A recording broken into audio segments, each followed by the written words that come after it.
Hello everyone. स्वागत है आपका हमारे YouTube channel merit math MP पर, जहां हम कंटिन्यू कर रहे हैं क्लास 10th के लिए कंप्लीट मैथ सीरीज।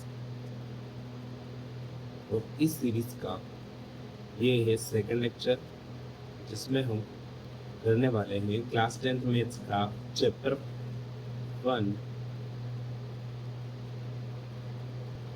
जिसका नाम है रियल नंबर्स, वास्तविक संख्याएं। तो चलिए बिना समय गवाए हम अपनी क्लास स्टार्ट करते हैं। इससे पहले कि हम क्लास स्टार्ट करें, अगर आपने हमारे चैनल को सब्सक्राइब नहीं किया तो प्लीज़ चैनल को सब्सक्राइब जरूर करें।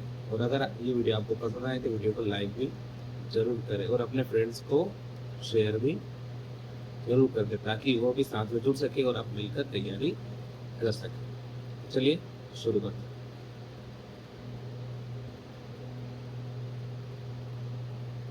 पहले चैप्टर रियल नंबर्स या वास्तविक संख्याएं, इनको समझने से पहले हमें कुछ इससे पहले के कॉन्सेप्ट्स को भी समझना पड़ेगा, जो कि आपने 9th में समझ रखे हैं। तो अगर आपने 9th में उनको समझ रखा है तो कोई दिक्कत नहीं, आपका रिवीजन हो जाएगा। और अगर आप सही से नहीं पढ़ पाए 9th में, तो अभी आपका वो कंसेप्ट भी क्लियर हो जाएगा। तो हमको रियल नंबर समझना है। रियल नंबर समझने के पहले हमें कुछ दूसरी संख्याओं को समझना पड़ेगा। तो चलिए समझते हैं। इसमें पहली संख्या आती है हमारी प्राकृत संख्याएं, या जिसको हम बोलते हैं नेचुरल नंबर्स, जिसको हम शो करेंगे कैपिटल एन से। अब नेचुरल नंबर्स क्या होती है?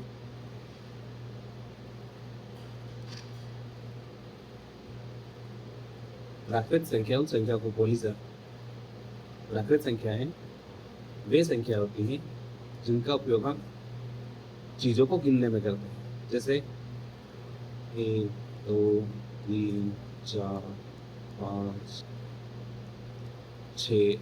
ऐसे ही कई सारी संख्या अनंत तक जाती, अनंत कितनी भी संख्या हो सकती है, 100 200 300 400 500।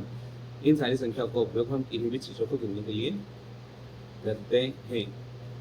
इन संख्या को हम बोलते हैं नेचुरल नंबर्स, या फिर हिंदी में हम इनको क्या बोलेंगे? इंग्लिश में बोलेंगे नेचुरल नंबर्स, हिंदी में हम इनको बोलते हैं प्राकृत संख्या।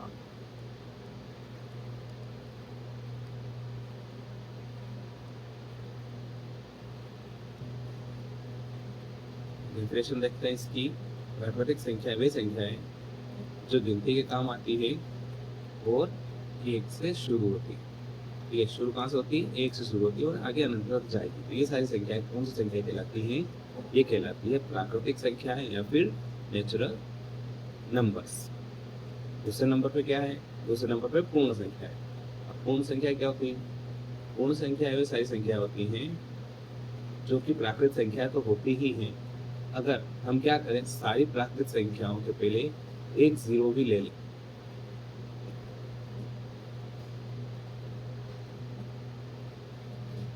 यहाँ जो हमारी सारी प्राकृतिक संख्या है, जो भी नेचुरल नंबर है, इन नेचुरल नंबर्स के आज अगर हम क्या करें, एक जीरो लगा दें और फिर सारी प्राकृतिक संख्याओं को लिखें।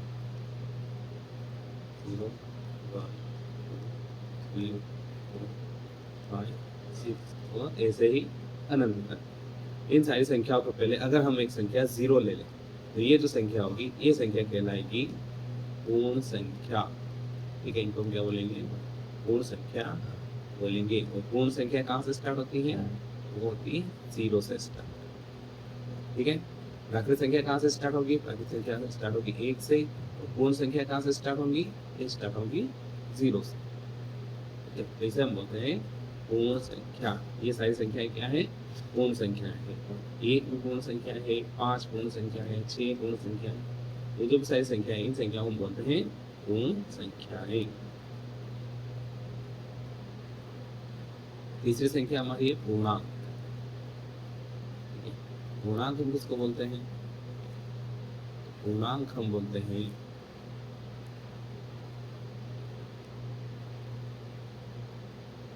जैसे अगर हम बात करें हमारी नंबर लाइन की, तो आपने नंबर लाइन देखी होगी इस तरीके की। एक नंबर लाइन होती है जिसको हम संख्या रेखा भी बोलते हैं। यहाँ पे बिल्कुल सेंटर में हम लेते हैं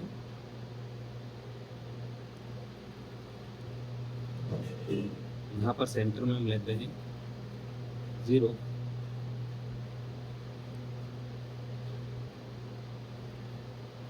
यहाँ सेंटर में हम लेते हैं 0 और इस तरफ सारी होती है पूर्णांक संख्या 1 2 3 4। और ऐसे ही ये कहाँ तक हो सकती है, अनंत तक हो सकती है। ऐसे ही इस तरफ अगर बढ़े तो जो संख्या है दाहिनी ओर धनात्मक थी, इधर वो क्या हो जाती है, ऋणात्मक हो जाती है, मतलब सारा माइनस के साथ आती है। -1 -2 -3 -4, तो इस तरीके से ये भी अनंत तक जाती है। ठीक, तो यहाँ पर हमको क्या क्या देखने के लिए मिल रहा है, तो यहाँ पर देख सकते हैं हमारे पास क्या क्या है। यहाँ पर हमारे पास है 0, 0 के साथ सारी धनात्मक संख्या, 0 सारी धनात्मक संख्याएं और सारी ऋणात्मक संख्याएं, ये सारी संख्याएं मिलकर बनाती है पूर्णांक। पूर्णांक में क्या क्या रहेगा, पूर्णांक में 0 रहेगा, 0 रहेगा, सारी धनात्मक संख्याएं रहेंगी और सारी ऋणात्मक संख्याएं रहेंगी। तो इन्हें कहते हैं हम पूर्णांक संख्या, या फिर इन्हें हम बोलते हैं इंटीजर्स।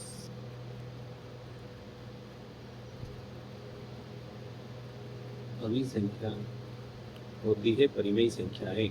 और परिमेय संख्या क्या होती है, परिमेय संख्याएं वे संख्या होती हैं जिनको हम बटे में लिख सकते हैं। बटे में कैसे, जैसे 1/3, 2/4, 5/6,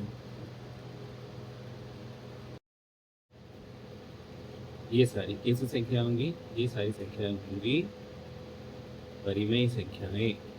इनको क्या बोलेंगे, परिमेय संख्याएं। तो परिमेय संख्या की कंडीशन क्या हुई, ऐसी संख्याएं जिनको हम लिख सकते हैं P/Q के रूप में। ठीक है, ऊपर वाली संख्या जो है वो होगी P और नीचे वाली संख्या को हम क्या मानते हैं, Q मानते हैं। लेकिन यहाँ एक कंडीशन होती है। कंडीशन क्या होती है कि P और Q जो दोनों संख्याएं हैं वो संख्या होनी चाहिए पूर्णांक। अगर वो दोनों पूर्णांक संख्या होगी तभी जो P/Q होगा वो एक परिमेय संख्या होगी। अगर वो दोनों पूर्णांक नहीं है तो उस कंडीशन में यह परिमेय संख्या नहीं होगी। दूसरी कंडीशन, इसमें एक और कंडीशन है। दूसरी कंडीशन क्या, दूसरी कंडीशन इसमें होती है, अगर मान लो जो Q है वो अगर 0 है तो भी यह परिमेय संख्या नहीं होगी। परिमेय संख्या होने के लिए कंडीशन क्या है, जो Q है या बटे वाली संख्या है वो 0 नहीं होना चाहिए। एक कंडीशन है P और Q दोनों क्या होनी चाहिए, पूर्णांक होनी चाहिए।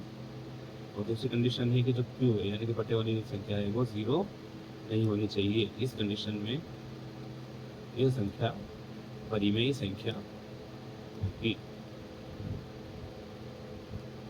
अगर मैंने यह लिखा 5, यह एक परिमेय संख्या है, और सिर्फ यहाँ 5 है, अपॉन कुछ नहीं, सिर्फ 5 है, तो क्या यह परिमेय संख्या होगी, बिल्कुल यह एक परिमेय संख्या होगी। परिमेय संख्या क्यों होगी, क्योंकि 5 के बटे में कुछ नहीं, लेकिन फिर भी हम बटे में क्या लिख सकते हैं, बटे में 1 लिख सकते हैं। तो 5 क्या है, 5 एक पूर्णांक है। ठीक है, हमारा P क्या हुआ, पूर्णांक, बटे में क्या है 1, इसको मानते हैं Q। Q भी क्या हुआ, पूर्णांक हुआ।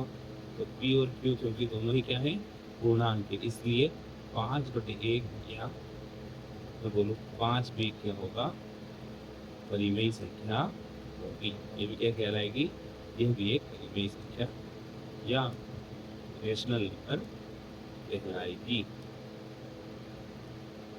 अब जरा सोचिए, क्या 0 एक परिमेय संख्या होगी, क्या ये परिमेय संख्या होगी या नहीं होगी। तो जैसा 5 की कंडीशन में था 0 के बटे में कुछ नहीं है, तो हम 0 के बटे में क्या लिख सकते हैं, 0 के बटे में लिख सकते हैं 1। तो यहाँ p क्या हो जाएगा, p हो जाएगा 0, q क्या हो जाएगा, q हो जाएगा 1। ठीक है, ये होगा p बटे 1 होगा q। तो यहाँ p बराबर है 0 और q बराबर क्या है, 1 है। इस कंडीशन में भी जो हमारा p और q दोनों है, दोनों ही क्या है, पूर्णांक है। तो यहाँ हम ऐसा बोल सकते हैं, क्या बोल सकते हैं कि 0 जो है वो भी क्या होगा, वो भी एक परिमेय संख्या होगी। ठीक है, आई होप आपको परिमेय संख्या भी अच्छी तरह से समझ आ गई होगी, और अगर पहले से आपने समझ रखा है तो आपका अच्छे से रिवीजन हो गया होगा। चलिए बढ़ते हैं अगली संख्या की ओर। अगली संख्या है यहाँ हमारी अपरिमेय संख्याएं। अब अपरिमेय संख्या किनको बोलते हैं, चलो समझते हैं।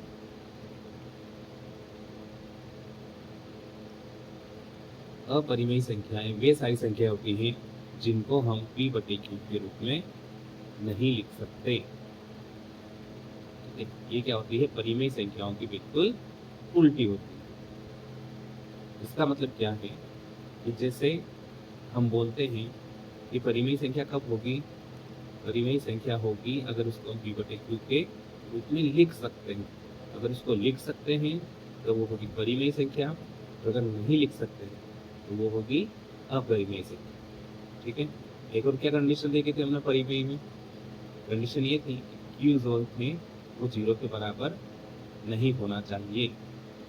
तो अगर q जो है वो 0 के बराबर अगर हुआ तो उस कंडीशन में भी वो संख्या कैसी होगी, अपरिमेय संख्या। ठीक है, फॉर एग्जाम्पल √2 या करणी 2 क्या होगी, एक अपरिमेय संख्या होगी। करणी 3 भी क्या होगी, अपरिमेय संख्या होगी। इसके अलावा पाई, ये भी किस तरीके की संख्या होगी, ये भी एक अपरिमेय संख्या होगी। आई होप आपको अपरिमेय संख्याएं भी समझ आ गई होगी। तो अभी तक हमने संख्याएं पढ़ी, प्राकृतिक संख्या, पूर्ण संख्या, पूर्णांक, परिमेय संख्या और अपरिमेय संख्या। अब यदि हम इन सभी संख्याओं का एक कलेक्शन बनाए, इन सबको आपस में मिला ले, तो ये जो सारी संख्याएं हैं, ये संख्याएं आपस में मिलकर बनाती है, क्या बनाती है, ये बनाती है रियल नंबर्स, बोले ये बनाती है वास्तविक संख्या। क्या बनाएगी, वास्तविक संख्याएं बनाएगी। और यही हमारे क्या है, यही हमारा पहला चैप्टर है। तो वास्तविक संख्याएं क्या होती हैं, वास्तविक संख्याएं होती हैं परिमेय और अपरिमेय संख्याओं का जो पूरा कलेक्शन होता है, जो पूरा संग्रह होता है, उसी को हम क्या बोलते हैं, उसको हम बोलते हैं वास्तविक संख्या है। या फिर हम कहें कि दुनिया का हर वो नंबर जिसे हम नंबर लाइन पर दिखा सकते हैं, वो क्या होगी, वो एक वास्तविक संख्या होगी। अभी तक हम वास्तविक संख्या के बारे में पढ़ चुके हैं कि वास्तविक संख्याएं क्या होती है, पूर्ण संख्याएं, प्राकृत संख्याएं, परिमेय, अपरिमेय, इन सारी संख्याओं को अब तक हम पढ़ चुके हैं। अब हम बढ़ते हैं आगे। तो हमारे 10th की जो मैथ्स है उसकी जो पहली प्रमेय है, जिसको हम बोलते हैं अंकगणित की आधारभूत प्रमेय। अंकगणित की जो आधारभूत प्रमेय है वह क्या कहती है, ये समझने से पहले समझिए। जैसे मान लो हमारे पास कोई संख्या है, मैंने लिखा 1 0 10 या 10। ठीक है, अगर हम देखें तो 10 को हम लिख सकते हैं 2 गुणा 5, 2 गुणित 5, 2 मल्टीप्लाइड बाय 5, ऐसा हम लिख सकते हैं। जब हम इनका मल्टीप्लाई करेंगे तो 2 5 जा 10, फिर से हमको क्या मिलेगा, 10 मिलेगा। तो 10 को हम इस तरीके से भी लिख सकते हैं। ऐसे ही अगर मान लो मेरे पास है 1 5 15 है, इसको हम क्या लिख सकते हैं, तो हमें पता है कि 3 जो है, 3 का मल्टीप्लाई अगर हम करेंगे 5 में तो हमें क्या मिलेगा, 15 मिलेगा। तो 15 को हम क्या लिख सकते हैं, 3 × 5 लिख सकते हैं। ऐसे ही कई सारी संख्याएं हो सकती हैं। जैसे अगर हम 21 लें तो इसको भी हम क्या लिख सकते हैं, इसको हम लिख सकते हैं 3 इंटू 7 सा हम लिख सकते हैं। ठीक है, क्योंकि इनको मल्टीप्लाई करने पे फिर से हमें क्या मिल जाएगा, हमें 21 मिल जाएगा। तो जो हमारी इस बुक की जो पहली प्रमेय है, जिसको हम बोलते हैं अंकगणित की आधारभूत प्रमेय, वो प्रमेय क्या कहती है कि प्रत्येक भाज्य संख्या को अभाज्य संख्याओं के एक गुणनफल के रूप में व्यक्त किया जा सकता है। यहां तक समझिए। जो पहली लाइन है, प्रत्येक जो भाज्य संख्या है, भाज्य संख्या है ऐसी संख्या जिन संख्याओं को भाग दिया जा सकता है, या फिर ये सीधी सी भाषा में हम समझें तो किसी भी संख्या के पहाड़े में जो दूसरी संख्या आती है उस संख्या को हम भाज्य संख्या बोलेंगे। जैसे यहाँ पर हमने लिया 10, 15, 21, क्योंकि 10 जो है वो 2 और 5 के पहाड़े में आती है, इसलिए 10 को हम बोलेंगे कि 10 क्या है, एक भाज्य संख्या है। वैसे ही 15 जो है, 15 को भी हम क्या बोल सकते हैं, ये भी एक भाज्य संख्या। भाज्य संख्या क्यों है, क्योंकि ये भी 3 और 5 के पहाड़े में आती है। सेम ऐसे 21 जो है, 21 भी क्या है, एक भाज्य संख्या होगी, क्योंकि 3 और 7 इन दोनों के टेबल में 21 आता है। तो यहाँ पे 10, 15, 21 तीनों ही कैसी संख्या है, भाज्य संख्या है। तो ये प्रमेय क्या बोलती है कि ये जो भाज्य संख्याएं हैं को हम अभाज्य संख्याओं के गुणनफल के रूप में लिख सकते हैं। तो देखिए, जैसे हम एग्जांपल लें इसका 21 का, तो यहाँ पर जो 21 है ये है भाज्य संख्या, और इस भाज्य संख्या को हमने कैसे लिखा है, गुणा के रूप में। किसके गुणा के रूप में, अब लिखा है अभाज्य गुणनखंड। तो देखिए ये जो 3 और 7 है, ये 3 और 7 कैसी संख्या होंगी, तो 3 और 7 होंगी अभाज्य संख्या है, क्योंकि 3 किसी दूसरे की टेबल में नहीं आता है, केवल 3 की ही टेबल में आता है। ऐसे ही 7 भी किसी दूसरे की टेबल में नहीं आता है। तो ये दोनों किस तरीके की संख्याएं हैं, तो ये दोनों अभाज्य संख्या है। तो क्या हम 21 को इन अभाज्य संख्याओं के गुणनफल के रूप में लिख सकते हैं, बिल्कुल लिख सकते हैं। तो जो पहली प्रमेय यही कहना चाह रही है कि जो भाज्य संख्या है, इस भाज्य संख्या को हम अभाज्य संख्या, जैसे हमने लिखा 3 इंटू 7, इनके गुणनफल के रूप में हम इनको लिख सकते हैं। और यह गुणनखंड कैसा होगा, यह गुणनखंड अभाज्य गुणनखंडों के आने वाले क्रम के बिना अद्वितीय होता है। अद्वितीय का मतलब, अद्वितीय मतलब क्या होता है, अद्वितीय मतलब होता है यूनिक। यूनिक मतलब जिसके जैसा कोई दूसरा ना हो। तो देखिए हम यहाँ देख सकते हैं कि 21 जो है, 21 जो है, उसका गुणनखंड हमने लिखा 3 इंटू 7।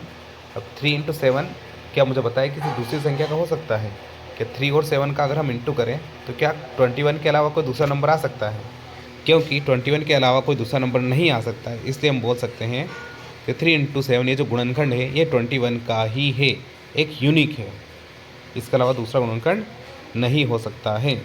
लेकिन ये बोल रहा है आने वाले क्रम के बिना, तो यहाँ क्रम को ध्यान नहीं रखते ना, क्रम चेंज हो सकता है। जैसे 3 इंटू 7 है तो इसको हम क्या लिख सकते हैं, इसको हम 7 इंटू 3 भी लिख सकते हैं, लेकिन इसका मतलब भी क्या होगा, मतलब भी वही होगा। तो चाहे हम 3 इंटू 7 लिखें या 7 इंटू 3 लिखें, दोनों ही क्या होंगे, दोनों ही 21 के एक गुणनखंड होंगे।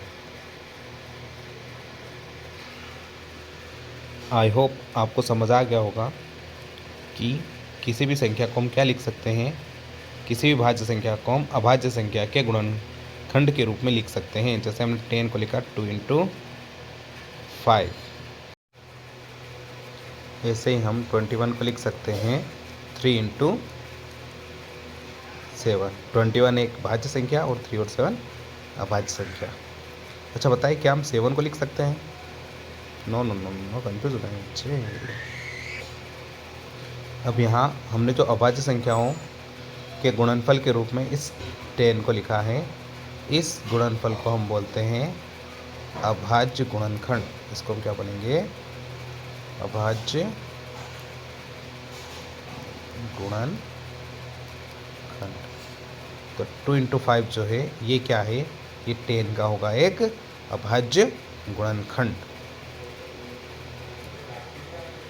आप समझ चुके हैं कि अभाज्य गुणनखंड क्या होता है। अब हम पहुंचते हैं अपनी प्रश्नावली 1.1 पर।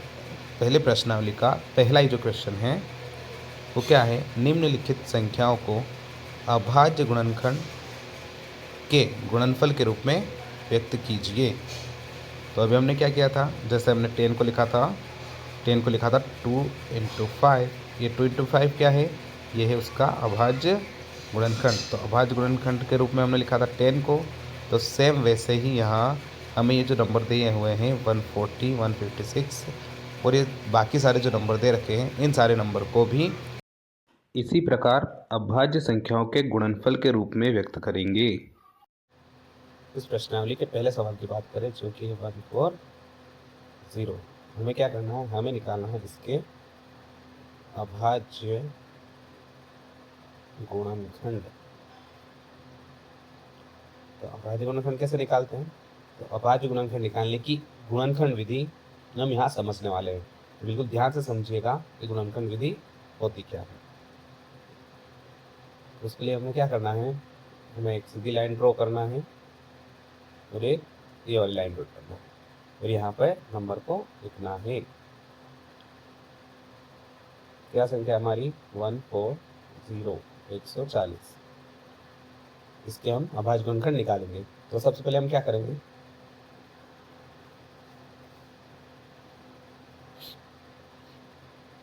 अभाज्य गुणनखंड अभी हमने समझा। अभाज्य गुणनखंड हम किनको बोलेंगे, अभाज्य संख्याओं को गुणनखंड के रूप में लिखना ही क्या कहलाता है, अभाज्य गुणनखंड कहलाता है। तो 140 से हमको अभाज्य गुणनखंड निकालना है। अब अभाज्य संख्याएं कौन कौन सी होती है, होता है अभाज्य संख्या होती है 2, 3, 5, 7, 11, 13। ये ऐसी संख्याएं हैं जो किसी दूसरे की टेबल में नहीं आती है, अर्थात ये क्या कहलाती है, ये अभाज्य संख्याएं कहलाती है। तो अभाज्य गुणनखंड निकालने के लिए हमें क्या करना है, जो हमने 140 यहाँ पे जो संख्या दी वो लिखी है। अब इसको हमें इन नंबर में से किसी एक नंबर से डिवाइड करना है। तो हम क्या लेते हैं, सबसे पहले हम लेते हैं 2। देखते हैं क्या 2 से इसको डिवाइड कर पाएंगे। हमने यहाँ लिखा 2 से डिवाइड करें इसको, तो डिवाइड कैसे करेंगे, सबसे पहला नंबर है 1। अब क्या 2 से 1 को डिवाइड कर सकते हैं, बिल्कुल नहीं कर सकते। तो हम क्या लेंगे, 4 को भी साथ में लेंगे, तो क्या बन गया 1 4 14। अब 2 की टेबल में 14 कितनी बार आता है, बोले मेरे साथ बताइए, 2 की टेबल कितनी बार, 2 7 जा 14, 7 टाइम्स क्या आता है 14 आता है। 2 के पढ़े में 7 बार 14 आता है। तो हमने यहाँ पे 7 लिख लिया, 2 7 जा 14, 14 डिवाइड हो गया, बचा क्या 0। तो 0 हमेशा के साथ नीचे लिखा, ठीक है। फिर से 2 से डिवाइड करते हैं इसको, 2 से डिवाइड करो, कैसे डिवाइड करेंगे, क्या 7 आता है 2 की टेबल में, नहीं आता है। तो 2 से हम क्या करेंगे, ऐसा नंबर लेंगे जो कि 7 से कम हो। तो 7 से कम ऐसा कौन सा नंबर है जो 2 की टेबल में आता है, बोले टेबल कितना आएगा, 2 3 जा 6। हमें पता है कि 2 3 जा कितना होता है 6 होता है, और 2 4 जा कितना होता है 8 होता है। तो 8 तो हो रहा है ज़्यादा, 4 टाइम्स में ज़्यादा आ रहा है, तो हम इससे कम लेंगे कितना 6 लेंगे। 6 कितनी बार में आ रहा है, 6 आ रहा है 3 बार में, ठीक है। तो हम यहाँ लेंगे 3, 2 3 जा 6।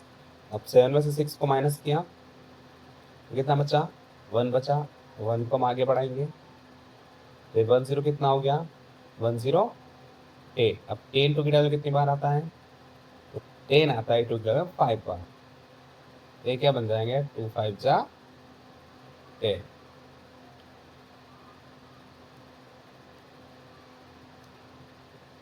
बढ़ते हैं आगे। अब क्या फिर से 2 से डिवाइड हो पाएगा, देखिए 35 या 5 2 की टेबल में नहीं आता है, इसलिए 2 से डिवाइड नहीं हो पाएगा। तो अब जरा बताइए 35 इन सभी नंबर में से 35 किसकी टेबल में आता है, ज़रा सोचिए और बताइए। 2 की टेबल में नहीं आता, क्या 3 की टेबल में आता है? नहीं, 3 की टेबल में भी नहीं आता। क्या 5 की टेबल में आता है? बिल्कुल 5 की टेबल में आता है। कितनी बार में? तो 5 की टेबल में आता है ये 7 बार में। क्या हो जाएगा? 5 7 जा 35। ठीक है, अब यहाँ क्या आ गया? 7 आ गया। 7 किसकी टेबल में आता है? 7 की टेबल में आता है। इसको फिर से 7 से डिवाइड करेंगे। 7 जा 7। तो देखिए हमको क्या करना है, यहाँ पे कंटिन्यूसली एक के बाद एक इसको डिवाइड करते जाना है। और डिवाइड करते हुए हमें कहाँ तक जाना है? डिवाइड करते हुए हमको जाना है 1 तक। अगर 1 आ जाता है इसका मतलब हमारा जो ये सवाल था सोल्व हो चुका है।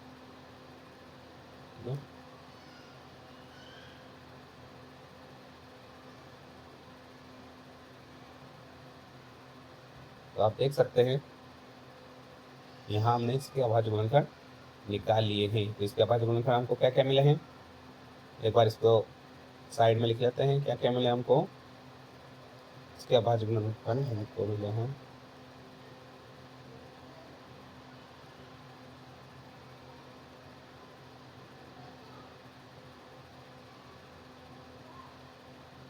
मिले हैं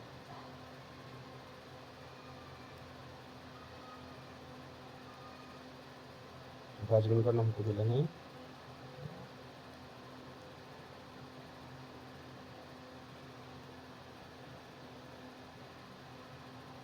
हमको इसके अभाज्य गुणनखंड कौन से मिले हैं? 2, फिर से 2, फिर 5 और लास्ट में मिला है 7। ठीक है, तो जो 140 है, 140 से गुणनखंड हमें क्या क्या मिले? 2, फिर से 2, फिर 5 और फिर 7। ठीक है, तो ये हमको इसके गुणनखंड मिले हैं। अब एक बार हम चलते हैं क्वेश्चन पर। देखिए क्वेश्चन में हमको क्या बोला गया है कि निम्नलिखित जो संख्या है इसके अभाज्य गुणनखंडों के गुणनफल के रूप में इसको व्यक्त करना है। मतलब जो अभाज्य गुणनखंड जो भी हमको मिलेंगे उसके गुणनफल के रूप में। ठीक है, गुणनफल के रूप में हमको, तो हमें जो अभी गुणनखंड मिले अभाज्य गुणनखंड उनको हम गुणनफल के रूप में व्यक्त करेंगे। तो ये कैसे करना है? आइए, गुणनफल के रूप में हमें मिले हैं 2, 2, 5, 7। हमको क्या करना है? हमको लिखना है इनको गुणनफल के रूप में। तो गुणनफल के रूप में लिखने के लिए क्या लगा देंगे? बीच में इंटू का साइन लगा देंगे। तो हमारा जो फाइनल आंसर है वो क्या हो जाएगा? वो हो जाएगा 140 is equal to 2 multiply 2 multiply 5 multiply by 7। और यही क्या होगा? हमारा आंसर होगा। तो 140 का अभाज्य गुणनखंड क्या निकलेगा? 2 इंटू 2 इंटू 5 इंटू 7। इसे हम इस तरीके से भी लिख सकते हैं। देखिए यहाँ पे 2 है 2 बार, तो इसको हम 2 के ऊपर पावर 2 लगाकर भी लिख सकते हैं। तो इसका एक आंसर क्या हो सकता है? ये भी हो सकता है 2 की पावर 2 इंटू 5 इंटू 7। यही क्या है? हमारा आंसर है। तो हमें सॉल्यूशन में क्या लिखना है? अगर एग्जाम में आता है तो हमें इस तरीके से गुणनखंड निकाल के बताना पड़ेगा और इस तरीके से आंसर लिखकर बताना पड़ेगा। ये इस तरीके के क्वेश्चन, अभाज्य गुणनखंड वाले क्वेश्चन एग्जाम में हर साल आते हैं और ये आते हैं 2 मार्क्स के लिए। तो अभाज्य गुणनखंड को अच्छी तरह से समझ लें और अपने 2 मार्क्स को पक्के कर लें। ठीक है, ये था हमारा 1.1 का पहला सवाल। 2 से डिवाइड करते हैं, ये हो जाएगा 2 7 जा 14। 15 से 14 माइनस किया, बचेगा 1, जिसको हम आगे बढ़ाएंगे तो 1 6 से कितना हो जाएगा? 16। अब 2 की टेबल में 16 कितनी बार आता है? 16 आता है 8 बार। तो क्या हो जाएगा? 2 8 जा 16। अगले स्टेप में क्या करेंगे? अब हम इस 78 को डिवाइड करने वाले हैं। तो 78 किससे डिवाइड होगा? तो देखिए इसमें भी लास्ट में क्या है? 8 है और 8 जो है वो 2 की टेबल में आता है। तो 2 से इसको फिर से डिवाइड कर सकते हैं, तो 2 से डिवाइड कीजिए इसको।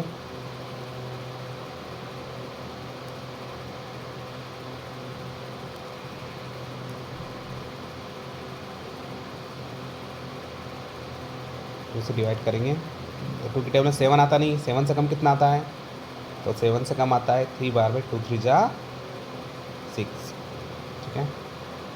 2 3 जा 6 हो गया। आप 7 में 6 माइनस करेंगे, क्या बचेगा, बचेगा 1, 1 को हम आगे भेजेंगे तो 1 8 कितना हो जाएगा, 1 8 हो जाएगा 18।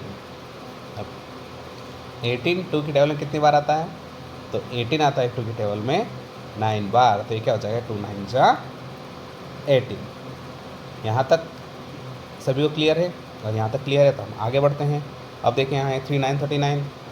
अब 3 और 9 ये किसकी टेबल में आते हैं बताइए ज़रा, क्या ये 2 की टेबल में आ सकते हैं, क्या आते हैं क्या, तो ये 2 की टेबल में आते हैं, बिल्कुल नहीं, ये 2 की टेबल में नहीं आते हैं। तो फिर किस में आएंगे, 3 तो 3 की टेबल में आता है, 9 भी 3 की टेबल में आता है, तो हम क्या करेंगे यहाँ से हम 3 को लेकर इसको आगे बढ़ाते हैं। तो 3 से डिवाइड करेंगे, 3 से 3 की टेबल में 3 कितनी बार आएगा, 1 बार, 3 1 जा 3। और 3 की टेबल में 9 कितनी बार आएगा, 3 बार आएगा, तो क्या बन जाएगा 3 3 जा 9, तो ये कितना हो गया 1 3 13, ठीक है। अब बताया 13 किसके टेबल में आता है, 13 किस टेबल में आएगा, तो क्या 13 एक प्राइम नंबर है क्या, अभाज्य संख्या है क्या, बिल्कुल 13 क्या है, 13 एक अभाज्य संख्या है।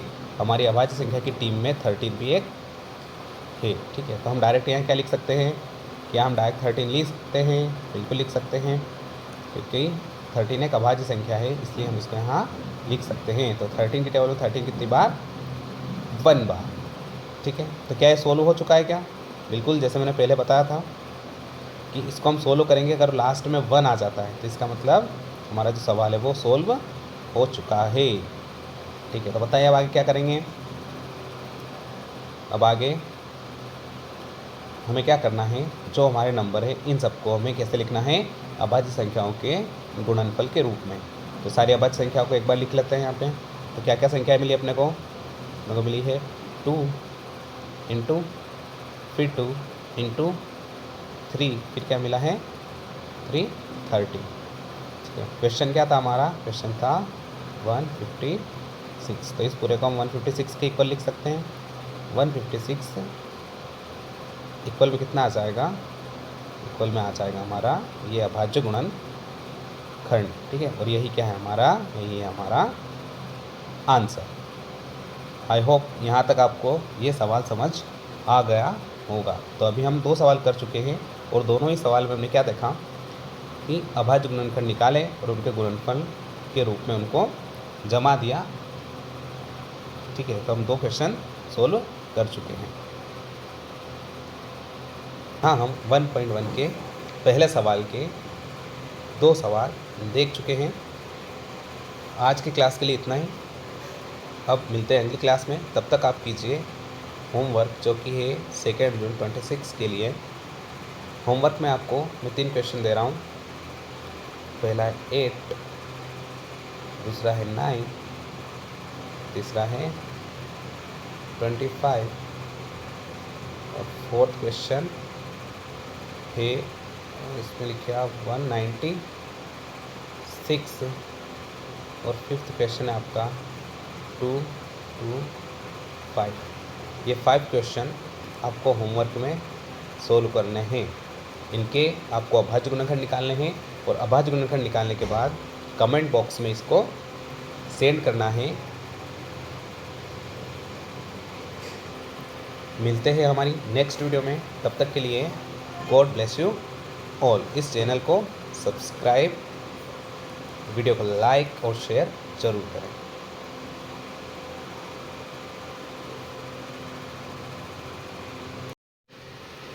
आज के क्लास के जो नोट्स है उसकी PDF आपको टेलीग्राम चैनल पर मिल जाएगी। हमारा जो टेलीग्राम चैनल है उसका नाम है, हमारे चैनल के नाम पर merit map MP। Telegram channel में आप सर्च कीजिए मेरिट मैप MP को सर्च कीजिएगा, और उसको चैनल को ज्वाइन कर लीजिएगा। वहाँ पर आपको सारी क्लास की PDF वहीं मिल जाएगी और वो भी बिल्कुल फ्री है, ठीक है। तो नोट्स बनाने की अब आपको टेंशन नहीं है, जो भी यहाँ पे नोट्स रहेंगे वो आपको वहाँ पर मिल जाएंगे। तो आपको सिंपली उनको डाउनलोड करना है और रिवाइज़ करना है।